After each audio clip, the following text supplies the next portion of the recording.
आपको मैं बता देना चाहता हूं कि पिछली सरकार में माननीय देवेंद्र जी के कार्यकाल में ही 3 पीएससी को मंजूरी दी गई थी।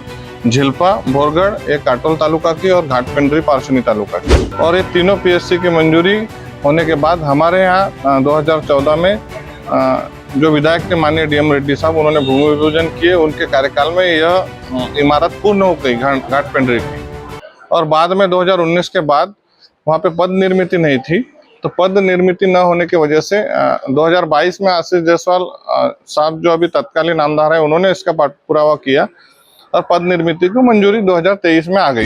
वहाँ पे सारी सुविधाएं होने की जानकारी 25/1/2024 को जिला परिषद ने जिला नियोजन समिति की मीटिंग में दी थी और उसके उद्घाटन की परमिशन मांगी थी। वो पत्र भी मैं आपको दूंगा, जिसको आप संलग्न करके वीडियो में चला सकते हैं, दिखा सकते हैं। तो जनवरी और आज है अगस्त, तो आज ये 7 महीने के बाद वो लोग बोलते हैं कि काम अपूर्ण है। पालोरा में इनकी लोकसभा के चुनाव के पहले एक सभा हुई थी। सभा यानी वो महिला बाल कल्याण का प्रोग्राम था, मगर इसको वो हर सारे कार्यक्रम वो लोग पॉलिटिकली करते थे। तो सरकारी निधि और राजकीय कार्यक्रमों पे खर्च करके इन्होंने वहाँ पे एक पालोरा में भाषण दिया था कि हमने पीएससी मंजूर की है, पीएससी का सारा बांधकाम हमारा हो चुका है और गवर्नमेंट उस पर पद निर्मित को मान्यता नहीं दे रही, इसलिए हम घाटपिंडरी का उद्घाटन नहीं कर पा रहे, ऐसा भाषण दिया था।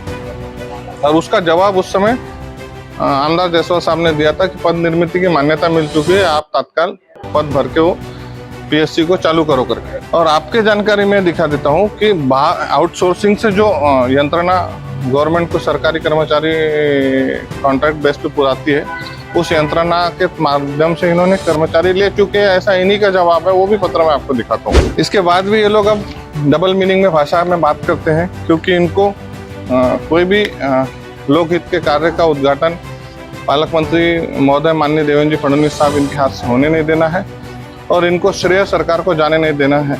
ऐसा इनका प्रयत्न आज से नहीं, हमेशा से रहता है। जिले के पालक मंत्री महाविकास आघाड़ी सरकार में माननीय नितिन राउत साहब थे, तब भी ये लोग नितिन राउत साहब को उचित सम्मान देते नहीं थे और ये बुलाते नहीं थे। वो सिर्फ केदार साहब की लिमिटेड जिला परिषद है और ये सिर्फ उन्हीं के कहने पे चलते हैं और उन्हीं को बुलाते थे। ये इनकी पहले से ही ऐसी मानसिकता है, इसलिए इनका विरोध जायज है, क्योंकि उनकी मानसिकता ही वैसी है। दूसरा, इन्होंने अभी माननीय उच्च न्यायालय में जाके एक निवेदन दिया कि जिला परिषद को डिनाई करके जन सुविधा और नागरिक सुविधा का निधि बांटा जा रहा है, उस पर रोक लगाई जाए। जिस पे माननीय उच्च न्यायालय ने कहा है कि अभी 2 तारीख तक डायरेक्ट निधि बांटने पे कोई विचार न किया जाए, ऐसा उच्च न्यायालय की सूचना है सरकार को। तो मैं आपको बता देना चाहता हूं कि इनको भी कोई अधिकार नहीं है जिला नियोजन समिति में काम का सिलेक्शन करने का।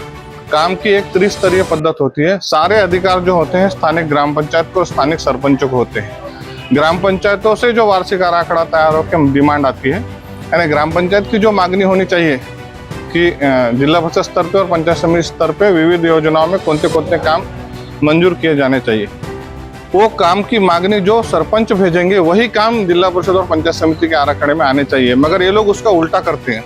ये ग्राम पंचायत की मांगनी को साइड में रख के ये अपने काम डालते हैं जिला परिषद सदस्य और बाद में उनसे देखभाल दुरुस्ती का प्रमाण पत्र मांगते हैं। वो सारा प्रकरण मैं अभी जिला परिषद का निकाल के, यानी ग्राम पंचायत की बिना मांगनी के ये लोग भी काम मंजूर करते हैं। ऐसे कई योजनाओं में व्यवहार हुए हैं। वो सारे दस्तावेज हम माननीय उच्च न्यायालय को देंगे और उनसे विनंती करेंगे कि दोनों बाजू सुनकर इस पर उचित निर्णय लिया जाए।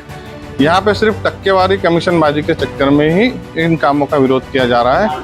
आज आपकी जानकारी को बताता हूँ कि जन सुविधा में जिले को 44 करोड़ रुपए और नागरिक सुविधा में 24 करोड़ रुपए, ऐसे 68 करोड़ रुपए जिले को उपलब्ध होने वाले हैं, जिससे विविध ग्राम पंचायतों में विकास कार्य पूरे होना संभव हो पाएगा। परंतु ये लोग आने वाले चुनाव और आचार संहिता को ध्यान में रखते हुए ये लोग विरोध कर रहे हैं कि सिर्फ इन्हीं के माध्यम से काम मंजूर होए और इस विवाद में पड़ के अगर समय निकल जाता है तो आचार संहिता लग जाएंगी और ग्राम पंचायतों को काम नहीं मिल पाएंगे। इनका मूल उद्देश्य विकास का विरोध करना है, क्योंकि आज आपने देखे होंगे कि महाविकास आघाड़ी के सरकार के समय में जब इनका एक छत्र रास्ता तो ग्राम पंचायतों के सरपंचों को कमीशन के लिए फोन जाता था कि तुम्हारे काम मंजूर करना है तो इतना पैसा लगेगा, 5% लगेगा, 10% लगेगा। आज वैसा फोन करने की किसी की हिम्मत नहीं है। फिर भी छोटे मोटे इनके भ्रष्टाचार चालू ही है। छोटे छोटे स्वरूप में बहुत बड़े अमाउंट के भ्रष्टाचार ये लोग कर रहे हैं। तो ये सारी इस पे देवेंद्र जी के कार्यकाल में नियंत्रण आ गया है और अब ये सब कर नहीं पाएंगे, इसलिए ये एक एक कामों का विरोध कर रहे हैं।